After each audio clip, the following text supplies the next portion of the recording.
Request తర్వాత mango హారం చిన్న సైజులో చేయించామండి. సో చాలామంది మాకు అడిగింది ఏంటంటే కొంచెం చిన్న సైజులో పాసిబుల్ అవుతుందా అని అడిగారనమాట. సో నేను దానికోసం అని చిన్న సైజులో చేయించాను. సో కంపారిజన్ కోసం నేను ఈ వీడియో కూడా మీకు చూపిస్తాను. వీడియోలో ప్రతి ఒక్కటి డిటాచబుల్ ఆప్షన్స్ అనేది సేమ్ ఇచ్చామన్నమాట. సో మీరు ఎలా అయితే చూసారో ప్రోడక్ట్ని same away options. And pendant కూడా సేమ్ సైజ్లో తీసుకున్నాము. బికాజ్ ఇది మల్టిపుల్ వేస్ లాగా మీరు యూజ్ చేసుకోవచ్చు. చిన్నగా అయితే మళ్ళీ ఎందుకు అని చెప్పి పెండెంట్ సేమ్ సైజ్లో తీసుకున్నాము. But only the mango size and the flowers are little smaller size అనమాట. సో మీరు రెండు కంపారిజన్గా నేను ఒకసారి పక్కన పెట్టి చూపిస్తాను. సో మ్యాంగో సైజెస్ రెండు చెక్ చేయొచ్చండి. మీకు డిఫరెన్స్ మరీ ఎక్కువగా ఉండదు.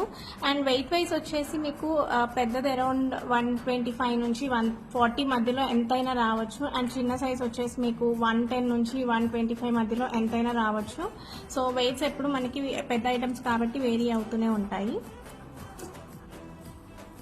సో ఇది బిగ్గర్ సైజ్, ఇది స్మాలర్ సైజ్. నేను మీకు దీనికి కూడా పెండెంట్ వేసి చూపిస్తాను. నేను ఒకసారి ఈ 2 పీసెస్ని నెక్లో వేసుకొని చూపిస్తాను. డిఫరెన్స్ మీకు తెలుస్తుంది. సో ఇది పెండెంట్, సేమ్ పెండెంట్ నేను చిన్న సైజ్ ఫిక్స్ చేశాను. ఒకసారి వేసుకొని చూపిస్తానండి. సో ఇది స్మాల్ సైజ్ అండి. మీకు లెంత్ వైజ్ అయితే రెండు ఎక్కువ డిఫరెన్స్ అయితే రాదు. అరౌండ్ 1 ఇంచ్ లెంత్ మాత్రమే డిఫరెన్స్ ఉంటుంది. ఇది వచ్చేసి మీకు బిగ్గర్ సైజ్ అండి. Around 1 to 1.5